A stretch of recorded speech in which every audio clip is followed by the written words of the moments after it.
আজকের রেসিপি বেগুন পোড়া। খুব সহজে খুব তাড়াতাড়ি রেডি হয়ে যায় আর খেতেও খুব দারুণ হয়।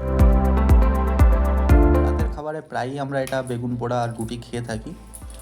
জাস্ট একটা বেগুন নিলাম অ্যান্ড একটু লঙ্কা আর রসুনগুলো তার ভেতরে কাট করে ঢুকিয়ে দিয়েছি। বেগুনের গায়ে আমি একটু সর্ষের তেল লাগিয়ে নেব। যখন বেগুনটা পুড়ে যাবে তখন এটা ছাড়াতে খুব সুবিধা হয়। ব্যাস, বেগুন রেডি।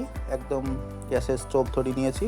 তারপরে এই ফাঁকে আমি পেঁয়াজ, একটু রসুন একদম কুচো কুচো করে কেটে নেব।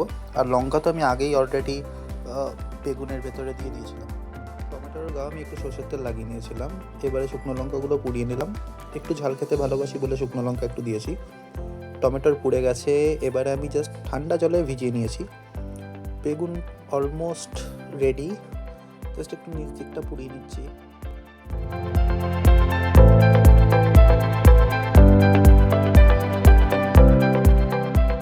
বেগুনটাকেও আমি ঠান্ডা জলে দিয়ে দেবো। এতে আমার ছাড়াতে খুব সুবিধা হয়েছে। দেখুন, একদম বেগুনটা পুরো ভালোভাবে ছেড়ে গেছে। এবারে সবগুলোকে আমি একসাথে মেখে নেব। এবারে জাস্ট বেগুনটা আর টমেটোটা একসাথে মেখে নেব। স্বাদ পরিমাণ নুন, সর্ষের তেল, কাঁচা সর্ষের তেল দিচ্ছি, তাতে টেস্টটা খুব ভালো আসে। শুকনো লঙ্কা এবং কাঁচা লঙ্কাগুলো আমি একদম ডলে নেব। এগুলো অলরেডি সেদ্ধ হয়ে গেছে, কারণ আমি বেগুনের ভেতরেই আমি কাঁচা লঙ্কা দিয়ে দিয়েছিলাম।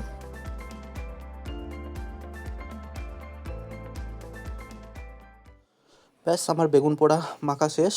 এবারে লাস্ট ফিনিশিং আমি ধনে পাতা দেবো, কাঁচা ধনে পাতা। দারুণ টেস্ট। বেগুন পোড়া একদম রেডি।